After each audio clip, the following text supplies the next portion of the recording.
I love Mohammad, ये मुहिम क्या है? क्यों सड़कों पर मुसलमान हैं? ओवैसी की कौन सी ऐसी दहाड़ लगी है? गुस्से में लोग हैं, किसने भड़काया है? रिमझिम के 5 पॉइंट्स में यही जानिए कितना बड़ा आई लव मोहम्मद वाला विवाद। दूसरा देखिए किसने भड़काई आग, सड़कों पर मुसलमान क्यों हैं? तीसरा देखिए कैसे सर तन से जुदा के नारे लगे हैं, ओवैसी की दहाड़ है और कौन क्या बोला है। चौथा देखिए कौन थे पैगंबर मोहम्मद, क्या है इतिहास, ये भी आपको जान लेना चाहिए। और पांचवा है कैसे सोशल मीडिया पर दो पक्ष उठाए जा रहे हैं।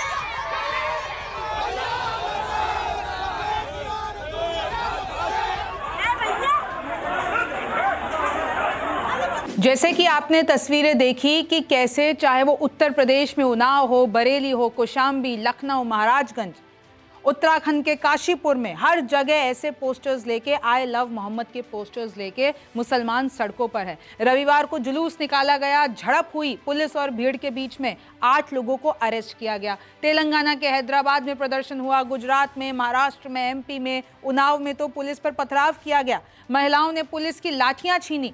उसके बाद कैसे पुलिस के गाड़ियों के शीशे तोड़े गए, वर्दी नोची गई, सड़कों पर मुसलमान, और यहाँ पर भी 5 अरेस्ट हुए।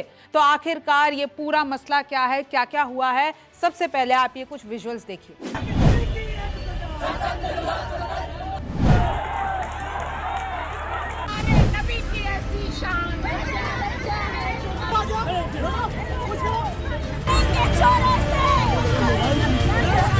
देश के अलग अलग राज्यों के अलग शहरों की तस्वीरें, भदोही, कानपुर, गोधरा, टोंक, उन्नाव से लेकर लातूर और उधम सिंह नगर तक जैसे शहरों की तस्वीरें आपकी टीवी स्क्रीन पर हैं। एकाएक इन लोगों तक अफवाह किसने फैलाई? क्यों सिर तन से जुदा के नारे लगने लगे? कौन है जो मुस्लिम युवकों का ब्रेन वॉश कर इन्हें बरगला रहा है, इनका इस्तेमाल कर रहा है? शहर दर शहर सड़कों पर निकल रहे इस तरह की पोस्टर मार्च अब कानून व्यवस्था के लिए बड़ी चुनौती बनते जा रहे हैं। तो देखा आपने कि कैसे आई लव मोहम्मद के पोस्टर्स लेकर मुसलमान सड़कों पर है।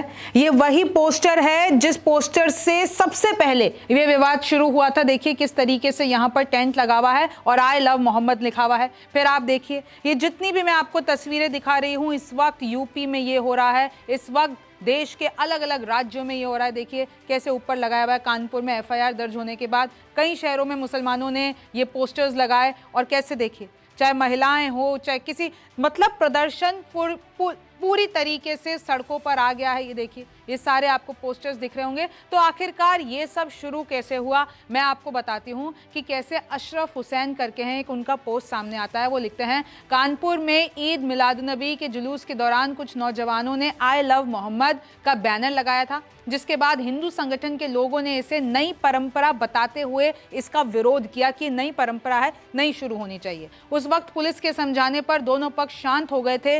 1 हफ्ते बाद अब पुलिस ने कार्रवाई करते हुए लगभग 8 नामजद समेत 15 मुस्लिम नौजवानों पर मामला दर्ज किया है। पुलिस का कहना है कि ये एक नई परंपरा थी और शासन के निर्देशों के अनुसार ऐसा किसी भी नई परंपरा में शुरू नहीं होने देना चाहिए। मामले की जांच जारी है। इसको रिपोस्ट करते हुए ओवैसी लिखते हैं, आई लव मोहम्मद ये जुर्म नहीं है, अगर है तो इसकी हर सजा मंजूर है। तुम पर मैं लाख जान से कुर्बान या रसूल, बराए मेरे दिल के भी अरमान या रसूल, क्यों दिल में मैं फिदा न करूं जान या रसूल, रहते हैं इसमें आपके अरमान या रसूल।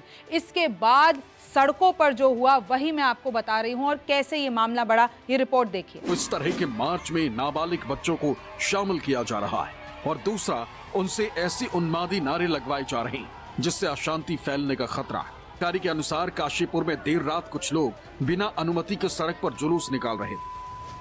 पुलिस को जैसे ही इसकी जानकारी हुई वो मौके पर पहुंची तो उन लोगों ने पुलिस वालों पर ही हमला किया और उनके साथ मारपीट की, गाड़ी के शीशे तोड़े और काफी हंगामा किया।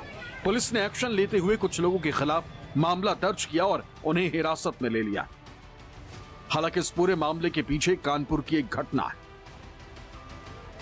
जिसमें 5 सितंबर को कानपुर के रावतपुर के सैयदपुर में बराफात के मौके पर परंपरागत जगह से अलग रामनवमी शोभा यात्रा के गेट के पास जाकर आई लव मोहम्मद का पोस्टर और टेंट लगा दिया गया। आपत्ति के बाद पुलिस ने मामले में सीसीटीवी फुटेज के आधार पर 8 नामजद 2 वाहन चालकों सहित 15 अज्ञात लोगों के खिलाफ मुकदमा दर्ज कर दोनों पक्षों के खिलाफ कानूनी कार्रवाई शुरू कर दी। अब मुस्लिम संगठन के लोग जगह जगह इसी के विरोध में पोस्टर लेकर मार्च निकाल रहे हैं। तो फिर सवाल पर आ जाते हैं, किसने भड़काई आग, सड़कों पर मुस्लिम भीड़ क्यों? तो यूपी में कानपुर में 4 सितंबर को 12 वफात का मौका था। ईद मिलान उन नबी पे बैनर लगाया गया जब आई लव मोहम्मद का, तो उस पर विवाद हो गया। देखिए, रावतपुर में 12 वफात पर रोशनी का कार्यक्रम था और वहां से विवाद शुरू हुआ। दावा है कि पुलिस मुसलमानों को धार्मिक स्वतंत्रता नहीं दे रही है, जबकि पुलिस ये कह रही है कि बैनर पर नहीं, गैर परंपरागत जगह टेंट लगाने पर हमने एफआईआर की, बैनर पर नहीं की। हिंदुओं का विरोध हुआ, बाद में आपसी सहमत से बैनर लगवाया भी गया, लेकिन दूसरी जगह पर। फिर एक दावा यह है कि हिंदुओं ने फाड़े मोहम्मद के पोस्टर। फिर उसके बाद नई परंपरा की शुरुआत करने की कोशिश थी, इसलिए पुलिस ने एक्शन ले लिया। धारा 196 और 299 के तहत यह एफआईआर की गई। फिर 4 को विवाद, जो दावे किए जा रहे हैं, भाई 4 को विवाद होता है, 5 को जुलूस निकलता है, 10 को फिर एफआईआर होती है। फिर आप देखिए कैसे इंस्पेक्टर से मौलाना बोला तेरे हाथ काट दूंगा, तेरी वर्दी उतरवा दूंगा। हिंदू बस्ती में चल रहे भंडारे के पोस्टर को मुस्लिम युवकों ने फाड़ डाला था, यह भी उस एफआईआर में लिखा गया है। ओवैसी, तुम पर मेरी लाख जान कुर्बान या रसूल, जैसे कि मैंने आपको बताया। दिवंगत मुनव्वर राणा की बेटी सुमैया राणा का विरोध, वो सड़क पर उतर आई। फिर उसके बाद देखिए, क्या 30 करोड़ मुसलमानों पर दर्ज होंगे मुकदमे? इमरान प्रतापगढ़ी ये कहते हैं। अब जरा आप सुनिए कि सुमैया राणा ने क्या कहा।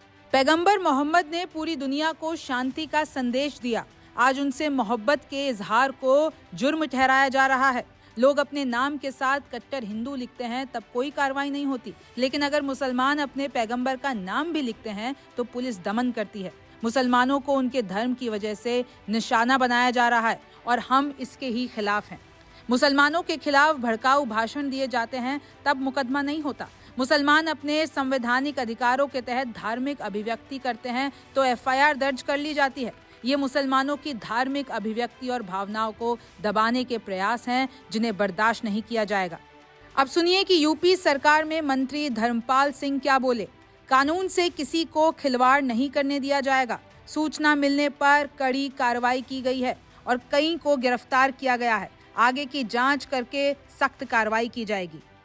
फिर अब बीजेपी की तरफ से ये कहा गया कि किसी को माहौल खराब नहीं करने देंगे, चाहे कुछ भी हो जाए। ये धार्मिक किसी भी एक समुदाय को टारगेट करने की कोशिश नहीं है, जबकि रूल्स और रेगुलेशन के हिसाब से चीजें की गई है। अब सोशल मीडिया पर उठाए जा रहे हैं 2 पक्ष। मुस्लिम पक्ष कह रहा है ये हमारी आस्था है, अपराध नहीं, अगर हम आई लव मोहम्मद के पोस्टर्स लाते हैं तो। हिंदू पक्ष कह रहा है बैनर लगाकर उकसाने की कोशिश की गई, और पुलिस कह रही है कि सड़क सबकी है, अनुमति लेना जरूरी है। इनफैक्ट इमरान प्रतापगढ़ी ने भी यही कहा कि कोई भी अगर आपको जुलूस निकालना हो, प्रदर्शन करना हो, पहले प्रशासन से मंजूरी जरूर लें। अब सवाल करते हैं, उस पे आते हैं कि पैगंबर मोहम्मद कौन थे। तो देखिए, आप सब जानते हैं पैगंबर मोहम्मद के बारे में, मैं आपको बता देती हूँ। 571 ईस्वी में मक्का, जो कि सऊदी अरब है, वहाँ पर जन्म होता है। बचपन से ही ईमानदारी, सच्चाई और भरोसेमंदी के लिए प्रसिद्ध थे। लोग उन्हें अल अमीन यानी कि विश्वसनीय और सादिक यानी सत्यवादी कहते थे। 40 वर्ष की आयु में मक्का के पास हीरा की गुफा में ध्यान करते समय उन्हें अल्लाह का पहला संदेश मिला, और उसके बाद ही उनकी जो प्रॉफिटहुड है, पैगंबरी है, वो शुरू हुई। फिर देखिए, वो कहते थे सब इंसान बराबर है और नेक काम ही इंसान की असल पहचान है। वो कहते थे एक ईश्वर अल्लाह की इबादत करने का संदेश दिया। उन्होंने जाति, वर्ण, ऊंच नीच और मूर्ति पूजा का विरोध किया और इंसाफ, समानता और भाईचारे की शिक्षा दी। और किस तरीके से देखिए, 622 ईस्वी में जब मोहम्मद और अनुयायियों ने मक्का में मदीना की और हिजरत की, आपको पूरी कहानी पता है। और इसी तरीके से जो उन्होंने शिक्षाएं दी, अगर वो संक्षेप में हम बताते हैं, केवल एक ईश्वर यानी अल्लाह की इबादत करो, सब इंसान बराबर है, जुल्म और अन्याय के खिलाफ खड़े हो, सच बोलो, ईमानदार रहो, दया, करुणा और भाईचारा अपनाओ। इस तरीके की शिक्षाएं आगे बढ़ी।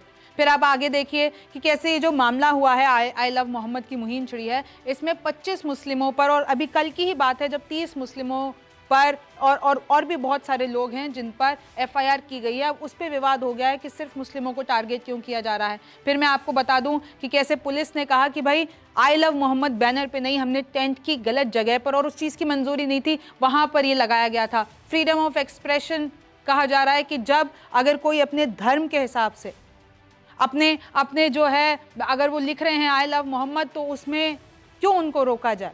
तो वो फ्रीडम ऑफ एक्सप्रेशन की बात करें, सपोर्टर्स कह रहे हैं कि भाई हमारा भी तो फ्रीडम ऑफ रिलीजन और एक्सप्रेशन है और हमने तो इससे किसी का हार्म नहीं किया, हम तो अपना जो त्यौहार है वो मना रहे थे। फिर क्रिटिक्स ये कह रहे हैं कि भाई ये एक तरीके से नई परंपरा की शुरुआत की गई है और एक एग्जिस्टिंग प्रोसीजर जो चला आ रहा है अगर उससे हटके आप कुछ काम कर रहे हो तो आपको मंजूरी लेनी चाहिए थी।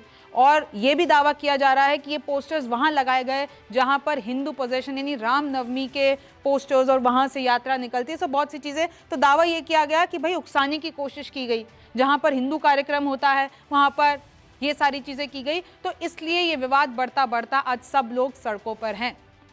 समर्थक कहते हैं कि आई लव मोहम्मद श्रद्धा का प्रतीक है, इसमें किसी को आपत्ति नहीं होनी चाहिए। एफआईआर धार्मिक भावनाओं को दबाने की कोशिश है, मुसलमानों के खिलाफ पक्षपातपूर्ण रवैया अपनाया जा रहा है। और विरोधी ये कह रहे हैं कि ये नई परंपरा है, पहले कभी ऐसा बोर्ड नहीं लगा था तो अब क्यों, और लगाना था तो मंजूरी क्यों नहीं ली। बोर्ड ऐसी जगह लगाया गया जहां पहले से विवाद की संभावना थी। कानून व्यवस्था बनाए रखने के लिए पुलिस को कार्रवाई करनी पड़ी। तो देखिए किस तरीके से बवाल हुआ। जाते जाते आप ये रिपोर्ट भी देखते जाइए। मुसलमान नाउम्मीद होकर सड़कों पर आ गया तो उसकी जवाबदेही किसकी होगी। इसलिए मैं हुकूमत से मांग करता हूं कि इस तरफ खास तवज्जो देने की जरूरत है। हम मजदूरी कर लेंगे, हमें कुछ तुमसे नहीं चाहिए, लेकिन अल्लाह के वास्ते हमें मुसलमानों की तरह आजादी से अपने मजहब पर अमल करने दो। और हमारे बुजुर्गों पर, कुरान पर, रसूल आजम पर किसी किस्म की टिप्पणी करोगे तो अब किसी भी कीमत पर बर्दाश्त नहीं किया जाएगा। इसके बाद अगर ऐसा कोई वाकया होता है तो इसकी जवाबदेही हमारी नहीं होगी, इसकी जवाबदेही उत्तर प्रदेश सरकार और हमारे राष्ट्रीय सरकार की। नौजवानों में और अवाम में बड़ा आक्रोश था, नाराज थे। उनको अल्लाह और उसके रसूल का वास्ता दिया तब गए, वरना जाने को तैयार नहीं थे। प्रशासन ने पूरी मुस्तैदी के साथ इस काम को संभाला है और एफआईआर मेरे हाथ में है, इस पर दस्तखत मैंने कर दिए हैं। निशान के ऊपर के मामले के अंदर उसने एक भद्दी टिप्पणियां की थी जिसको लेकर समस्त मुस्लिम समाज के अंदर भयंकर रोष था और इतना रोष था कि 2 जवान सड़कों पर आ गए थे। यहाँ पर हम लोगों ने उनको समझाइश की कि पुलिस कार्रवाई करनी है और हम लोगों ने अभी एफआईआर दे दी है। पुलिस प्रशासन ने उस पर हमें इस बात का आश्वासन दिया है कि इंशाल्लाह उस पर कार्रवाई होगी। के दौरान सैयद नगर जफर वाली गली में एक समुदाय विशेष के लोगों ने एक बड़ा सा साइन बोर्ड लगा रखा था और कुछ लोगों को उसको आपत्ति थी कि विगत वर्षों में ऐसा नहीं था और नई परंपरा डाली गई है। इस संबंध में शासन प्रशासन के भी निर्देश थे कि कोई नई परंपरा ना प्रारंभ की जाए।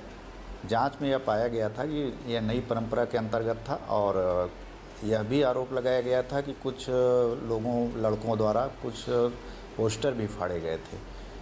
इस प्रकरण में वहाँ के जो एसआई पंकज शर्मा हैं, हल्का इंचार्ज, उनके तहरीर पर 8 नामजद और 10-15 अज्ञात लोगों पर प्रथम सूचना रिपोर्ट दर्ज की गई है। विवेचनात्मक कार्रवाई की जा रही है। मीडिया पे या किसी के द्वारा हमें पेश नहीं की गई है कि भाई क्या टिप्पणी की गई है। इनका रोष जो है वो किस बात पर रोष है। आपका रोष जायज, अगर मान लो कोई बात किसी ने कही है, गलत कही है तो आप बताइए। तो अभी तक किसी ने कोई इस तरह की टिप्पणी हमारे सामने पेश नहीं की है। ये इस संबंध में कोई रिपोर्ट देना चाह रहे हैं, रिपोर्ट अगर देंगे उस पर जो भी लीगल एक्शन उस पर लिया जाएगा और सख्त एक्शन लिया जाएगा।